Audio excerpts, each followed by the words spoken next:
Sarah McKinnon had been missing for 3 days when the search party found her standing in the wheat field at dawn. But something was terribly wrong.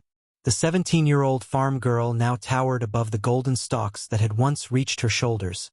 Her frame stretched impossibly tall against the Montana sky. Her father, Jeremiah McKinnon, dropped his lantern in shock as his daughter turned toward him with eyes that held secrets darker than the prairie night. The year was 1847, and the McKinnon Ranch sat like a lonely island in the vast expanse of territory that would one day become Montana. Jeremiah had carved his homestead from the wilderness with nothing but determination and a rusty plow, building a life for his family where buffalo once roamed freely. Sarah had been born on that very land, raised among the cattle and endless horizons, as much a part of the landscape as the cottonwoods that lined Willow Creek. On the morning of September 15th, Sarah had ridden out to check the eastern pasture as she did every Tuesday. Her horse, a reliable mare named Sweetgrass, returned that evening without her rider, blood staining the saddle horn and terror in her wild eyes. Jeremiah immediately organized a search party with neighboring ranchers, their lanterns cutting through the darkness like fireflies as they scoured every gulch and canyon for miles around.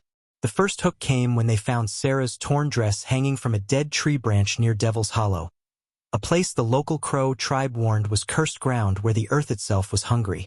The fabric fluttered in the wind like a ghostly banner, and beneath it, strange symbols were carved deep into the tree bark, symbols that none of the settlers had ever seen before.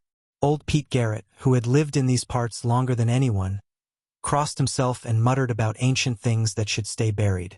For 2 more days they searched, following false trails and chasing shadows, until hope began to fade like morning mist.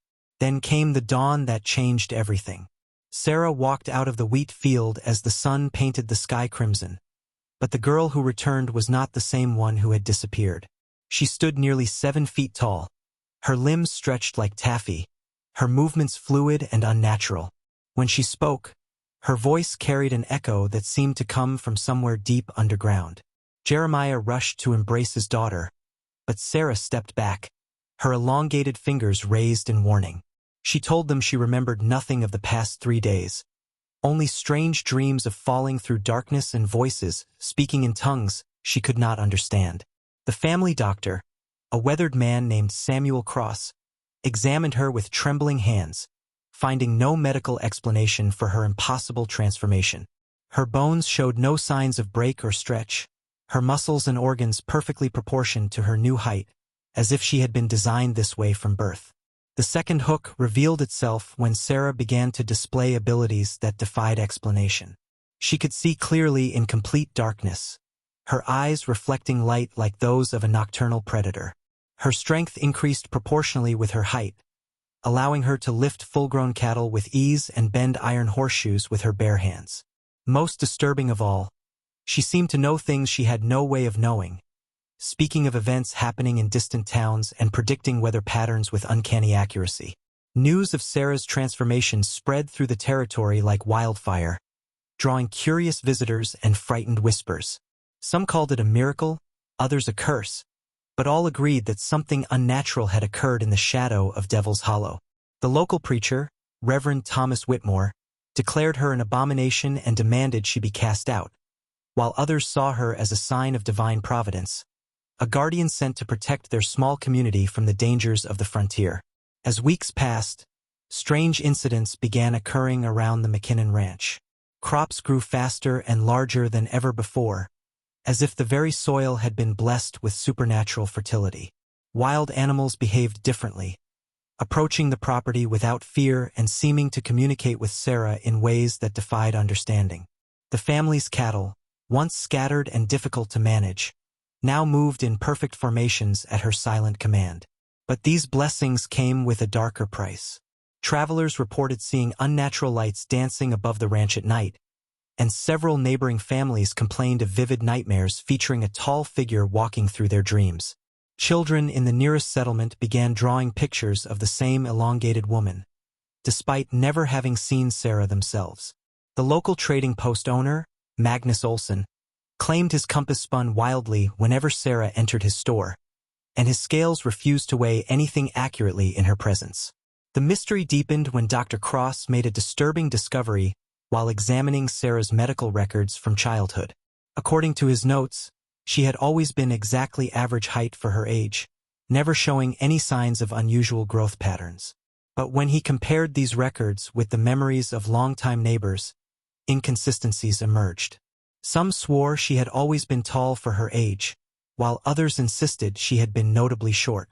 It was as if reality itself had been altered, leaving only fragments of conflicting memories in its wake. Jeremiah found himself caught between love for his daughter and growing fear of what she had become. He noticed that his own memories of Sarah's childhood seemed fuzzy and uncertain, like trying to recall a dream upon waking. Had she always been able to calm spooked horses with a touch? Had her laugh always carried that haunting echo that seemed to resonate from the earth itself? The more he tried to remember, the more confused he became, as if something was actively working to obscure the truth. The first real clue to Sarah's transformation came from an unexpected source.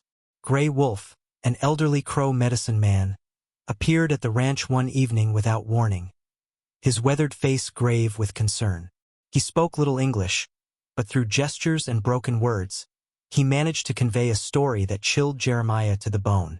According to tribal legend, Devil's Hollow was the site of an ancient ritual gone wrong, where medicine men had once tried to commune with spirits from the deep earth. The ceremony had created a tear in the fabric between worlds, and sometimes, on certain nights when the stars aligned properly, that tear would open again. Gray Wolf explained that Sarah had likely fallen through this dimensional rift, spending her 3 missing days in a realm where different laws of nature applied. The spirits of that place, hungry for connection with the living world, had changed her body to serve as a bridge between dimensions. She was no longer entirely human, but rather a hybrid being, part earthly flesh and part otherworldly essence. The transformation was irreversible, and with each passing day, she would become more aligned with the spirit realm and less connected to her human origins. This revelation explained many of Sarah's new abilities but raised even more disturbing questions. If she was becoming a bridge between worlds, what exactly was crossing over through her? The strange lights, the altered animal behavior, the collective nightmares, all suggested that her presence was allowing otherworldly influences to seep into the physical realm. Gray Wolf warned that unless the rift was properly sealed, these incursions would grow stronger, eventually threatening the balance between the worlds and potentially transforming the entire region into something unrecognizable. Desperate to save his daughter and protect his community, Jeremiah agreed to help Gray Wolf attempt a counter-ritual that might reverse Sarah's transformation. But when they approached Sarah with their plan, her reaction was violently negative. She seemed to sense the medicine man's intentions from a distance, her eyes glowing with an inner light that pulsed in rhythm with her heartbeat. She spoke in a voice that was not entirely her own, warning them that any attempt to sever her connection to the other realm would result in catastrophic consequences. The confrontation revealed the full extent of Sarah's transformation. She was no longer merely influenced by otherworldly forces but had become their willing agent. The spirits of the deep earth had shown her visions of humanity's future, a world of smoke and steel where the natural order would be destroyed by progress and greed. They had chosen her to serve as their instrument of intervention, using her hybrid nature to gradually reshape the physical world according to their ancient wisdom. Sarah explained that her enhanced abilities were just the beginning of a larger transformation that would eventually encompass the entire territory. The accelerated crop growth, the compliant animals, the altered weather patterns, all were early stages of a grand design to return the land to its primordial state. Humanity would not be destroyed but rather evolved, transformed into beings more in harmony with the natural world. The process would take generations, but it had already begun, spreading outward from the ranch like ripples from a stone dropped in still water. Jeremiah found himself facing an impossible choice. He could attempt to stop his daughter, potentially losing her forever and risking unknown consequences, or he could accept her transformation and become complicit in a plan to alter human civilization itself. The other ranchers in the territory were growing increasingly nervous about the strange occurrences, and rumors were spreading that a military expedition might be sent to investigate the reports of supernatural activity. The situation reached a crisis point when Sarah's influence began affecting the town of Copper Falls, 20 miles to the south. Residents reported mass shared dreams featuring a towering figure walking among them, speaking of changes to come.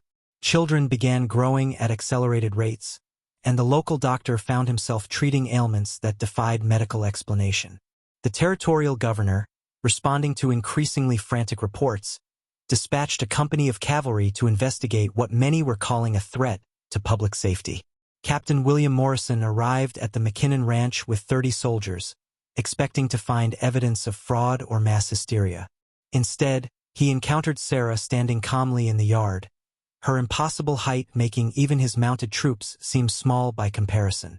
When she spoke, her words carried such authority that several of his men involuntarily dismounted and stood at attention. Morrison himself felt an almost overwhelming urge to kneel before this strange young woman, whose presence seemed to command respect from the very air around her. Sarah offered Morrison and his men no resistance, but neither did she show any fear. She explained that she represented the beginning of a new chapter in human history, one where the artificial boundaries between the natural and supernatural worlds would be dissolved. The spirits of the earth, she claimed, had grown tired of watching humanity destroy the delicate balance that had existed for millennia. Through her, they would gently guide the species toward a more sustainable relationship with the world around them. Morrison, a practical man trained to deal with concrete threats, found himself struggling to understand exactly what crime had been committed. Sarah had harmed no one. Her family's crops were thriving, and their livestock had never been healthier. Yet her very existence challenged everything he thought he knew about the natural order. His orders were to investigate reports of supernatural activity, but how does one arrest a phenomenon that defies conventional understanding? The captain decided to consult with Grey Wolf, hoping the medicine man might provide insight into dealing with forces beyond military comprehension. Through careful translation, Grey Wolf revealed that Sarah's transformation was just one manifestation of a much larger spiritual awakening occurring across the continent. Native tribes from many different regions had reported similar incidents, children and young adults disappearing only to return changed, marked by contact with the deep earth spirits. The phenomenon seemed to be accelerating, as if some cosmic clock was counting down to a predetermined moment of transformation. Grey Wolf's revelation cast the situation in an entirely new light. Sarah was not a unique anomaly, but rather one of many individuals chosen to serve as catalysts for a worldwide transformation. The spirits of the earth, faced with increasing human encroachment on the natural world, had decided to take direct action to preserve the balance of life. They were creating a new generation of hybrid beings who would serve as bridges between the human and natural worlds, gradually guiding civilization toward a more harmonious existence. This network of transformed individuals was apparently communicating across vast distances, coordinating their efforts through means that transcended normal human understanding. Sarah's ability to predict distant events and her knowledge of things she had no way of knowing suddenly made sense. She was part of a collective consciousness that spanned the continent, each member contributing their unique perspective to a shared vision of humanity's future. The revelation that Sarah was part of a larger phenomenon both relieved and terrified Captain Morrison. On one hand, it meant that the situation was far beyond the scope of military intervention. On the other hand, it suggested that the entire structure of human civilization might be under threat from forces that operated according to completely different rules than those governing normal human society. Morrison found himself in the unprecedented position of having to report to his superiors that he had encountered what appeared to be a peaceful supernatural insurgency aimed at the gradual transformation of human society. His military training had prepared him to fight human enemies with conventional weapons and tactics, but how does one combat an influence that works through dreams and slowly alters the fundamental nature of reality itself? As autumn approached, Sarah's influence continued to spread throughout the territory. Farmers reported unprecedented harvests, but the crops themselves were subtly different from what they had planted, showing characteristics that seemed designed for a changing climate. Wild animals began displaying coordinated behaviors that suggested a level of intelligence previously unknown, and the weather patterns shifted in ways that benefited the natural ecosystem while challenging traditional farming methods. The most significant change occurred in the children of the region. Those born after Sarah's transformation showed accelerated development, not just physically but mentally and spiritually as well.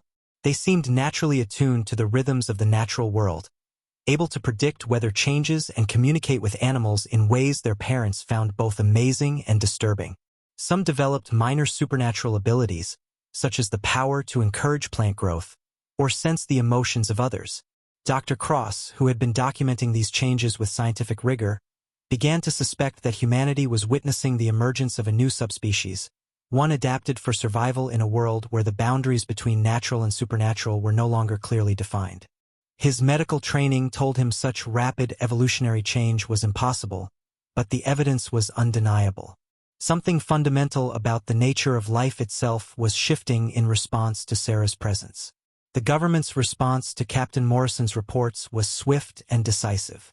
Within weeks, a team of specialists arrived from Washington, including naturalists, anthropologists, and even a few individuals whose exact credentials remained classified. They established a temporary research station near the McKinnon Ranch and began conducting extensive studies of the phenomena surrounding Sarah's transformation. Dr. Helena Marsh, the expedition's lead scientist, approached the situation with a combination of skepticism and fascination that quickly gave way to wonder as she witnessed Sarah's abilities firsthand. Her initial theory that they were dealing with an elaborate hoax crumbled when Sarah demonstrated knowledge of geological formations that wouldn't be discovered for decades and displayed an understanding of natural cycles that surpassed that of the expedition's most experienced naturalists. Sarah cooperated fully with the researchers, seeming genuinely interested in helping them understand what was happening to her and the world around her. She explained that her transformation had given her access to a vast reservoir of knowledge accumulated by countless generations of spirits who had witnessed the Earth's history unfold. This knowledge included not just facts about the natural world but also insights into the deeper spiritual principles that governed all existence. Through Sarah, the researchers learned that the Earth itself was a living entity with its own consciousness and will. The rapid industrialization of human society had begun to threaten this consciousness, prompting the spiritual realm to take direct action to preserve the balance. The transformation of individuals like Sarah was merely the first phase of a gradual process that would eventually lead to a new form of civilization based on cooperation rather than exploitation of natural resources. Dr. Marsh found herself facing a profound philosophical crisis as her scientific worldview clashed with the evidence before her eyes. Everything she had been taught about the nature of reality seemed inadequate to explain what she was witnessing. Sarah's abilities couldn't be dismissed as tricks or delusions, and the broader pattern of changes occurring throughout the territory suggested forces at work that science had yet to acknowledge or understand. The research team's presence attracted attention from other quarters as well. Representatives of various religious denominations arrived to investigate reports of miraculous occurrences, while fortune seekers and curiosity seekers from across the country made pilgrimages to witness the tall woman who could speak with animals and predict the future. The McKinnon Ranch became a circus of competing interpretations and conflicting agendas, each group trying to fit Sarah into their own understanding of how the world worked. Amidst this chaos, Sarah remained remarkably serene, treating all visitors with equal courtesy, regardless of their intentions or beliefs. She seemed to understand that her transformation was merely a catalyst for larger changes that would unfold according to their own natural rhythm. Her role was not to force or direct these changes, but simply to demonstrate their possibility and help others prepare for what was coming. As winter approached, the full scope of Sarah's influence became apparent.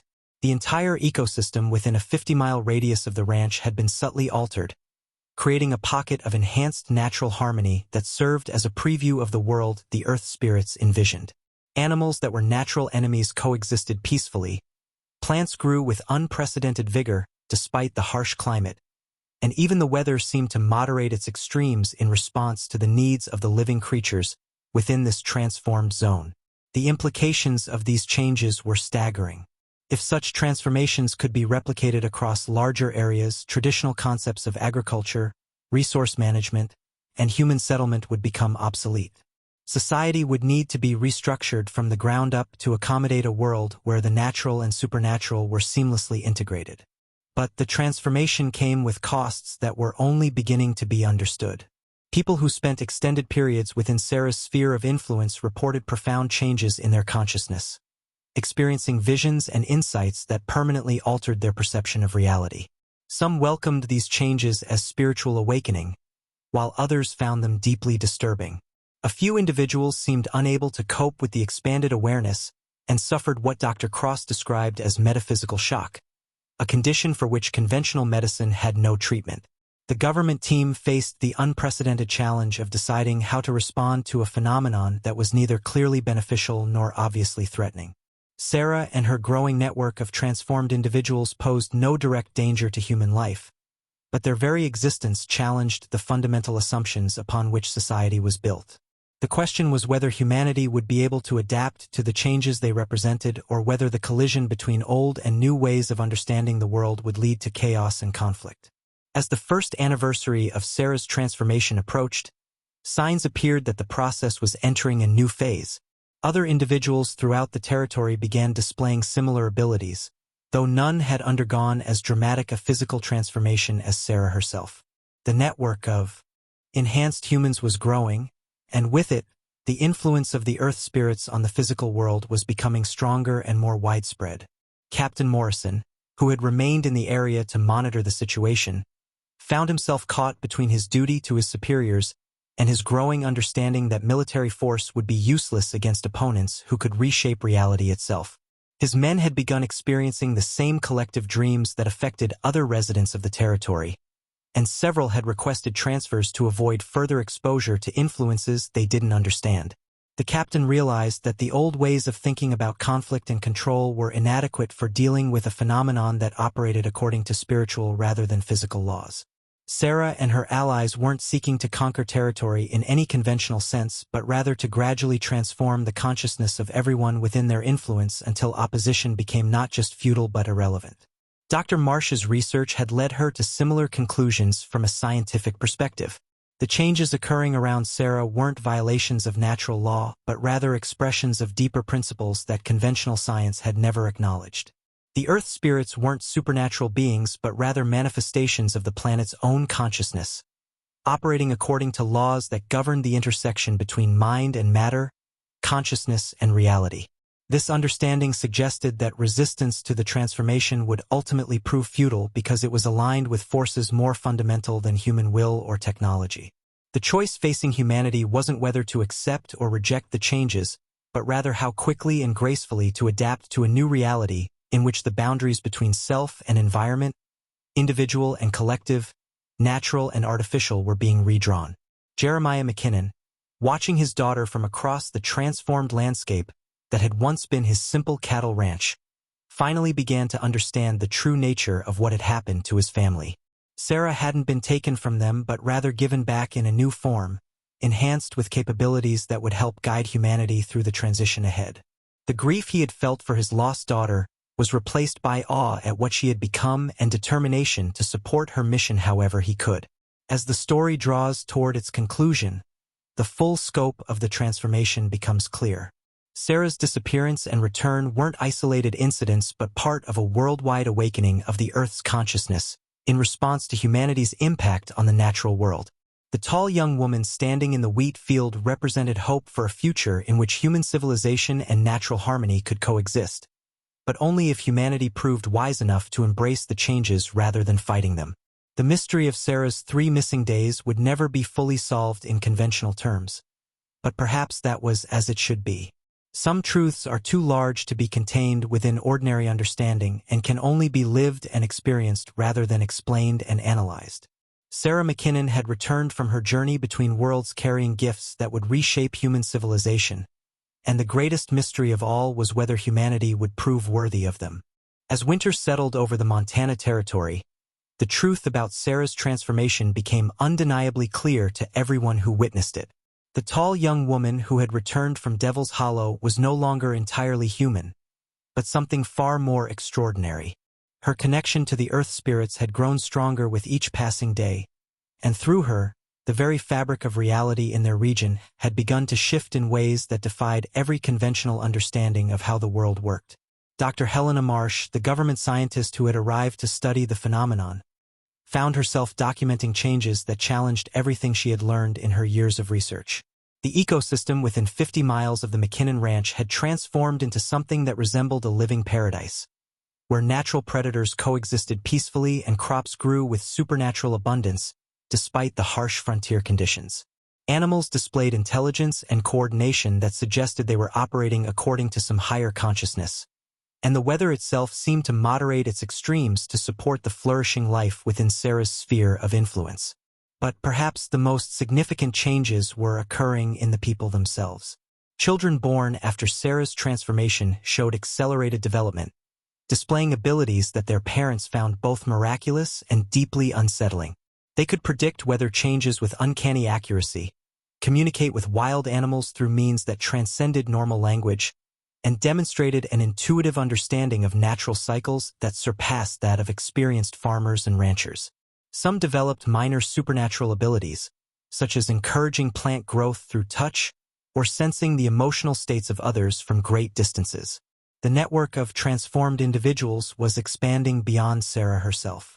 Throughout the territory, other young people began displaying similar enhancements, though none underwent as dramatic a physical transformation as the McKinnon girl. They seemed to communicate across vast distances through methods that bypassed conventional human senses, sharing knowledge and coordinating their activities as if guided by a collective consciousness that spanned the entire continent. Captain William Morrison, who had been sent to investigate reports of supernatural activity, realized that his military training had not prepared him to deal with forces that operated according to spiritual rather than physical laws. His men had begun experiencing the same collective dreams that affected other residents of the area, and several had requested transfers to escape influences they couldn't understand or control. The captain found himself facing the unprecedented challenge of reporting to his superiors that he had encountered what appeared to be a peaceful supernatural insurgency aimed at the gradual transformation of human civilization itself. Gray Wolf, the elderly Crow medicine man who had provided crucial insights into Sarah's condition, warned that what they were witnessing was just the beginning of a much larger awakening. According to tribal prophecies passed down through generations, the Earth's consciousness was finally responding to humanity's impact on the natural world. The spirits of the deep Earth had grown tired of watching the delicate balance of life being disrupted by human expansion and technological progress. Through individuals like Sarah, they were gently but inexorably guiding the species toward a more harmonious relationship with the world around them. This revelation cast everything in a completely different light. Sarah's transformation wasn't an isolated incident but part of a worldwide phenomenon that was reshaping the relationship between humanity and nature. The spirits weren't seeking to destroy human civilization but rather to evolve it, creating a new form of society based on cooperation with natural forces rather than domination over them. The process would take generations to complete, but it had already begun, spreading outward from focal points like the McKinnon Ranch like ripples from stones dropped in still water. Jeremiah McKinnon, standing in his transformed wheat field and watching his impossibly tall daughter move among the golden stalks with fluid grace that defied natural law, finally began to understand what had truly happened to his family. Sarah hadn't been taken from them but rather given back in an enhanced form, equipped with abilities that would help guide humanity through the transition ahead. The grief he had initially felt for his lost daughter was gradually replaced by awe at what she had become and determination to support her mission in whatever way he could. As the first winter since her transformation deepened, Sarah's influence continued to spread throughout the region, but now with a purpose that was becoming increasingly clear to those who witnessed it. She wasn't simply demonstrating supernatural abilities for their own sake but rather serving as a living example of what humanity could become if it learned to work with natural forces instead of against them. Her physical transformation was merely the outward manifestation of a much deeper change in consciousness, one that allowed her to perceive and interact with layers of reality that remained invisible to ordinary human senses. The visitors who continued to arrive at the ranch from across the country found themselves confronting questions that challenged their most fundamental assumptions about the nature of existence itself. Religious leaders struggled to fit Sarah's abilities into their theological frameworks, while scientists like Dr. Marsh grappled with phenomena that couldn't be explained by conventional natural laws. Yet those who spent time in Sarah's presence invariably left with a sense that they had glimpsed something profound about humanity's future, even if they couldn't fully articulate what they had experienced. The government officials who had been monitoring the situation faced an impossible dilemma. They were dealing with changes that were neither clearly beneficial nor obviously threatening, but which challenged the basic assumptions upon which society was built. Sarah and her growing network of enhanced individuals posed no direct danger to human life, but their very existence suggested that the old ways of understanding the world were becoming obsolete. The question was whether humanity would prove adaptable enough to embrace the transformation or whether the collision between old and new consciousness would lead to conflict and chaos. As Sarah stood in the snowy field on Christmas Eve, her elongated silhouette reaching toward the star-filled Montana sky, those who knew her story understood that they were witnessing something far more significant than a simple supernatural occurrence. She represented hope for a future in which human civilization and natural harmony could not only coexist but actually enhance each other. Her 3 missing days would forever remain shrouded in mystery, but perhaps that was appropriate for a truth too vast to be contained within ordinary understanding. The tall young woman who had returned from the space between worlds carried within her consciousness the accumulated wisdom of countless generations of Earth spirits, and with it, the seeds of a transformation that would gradually reshape human civilization according to principles of cooperation rather than exploitation. Whether humanity would prove worthy of the gifts she offered remained to be seen, but one thing was certain: the world would never be quite the same again, and Sarah McKinnon, standing taller than the barn that had once seemed so large, was living proof that impossible things were not only possible but inevitable when the time was right for change.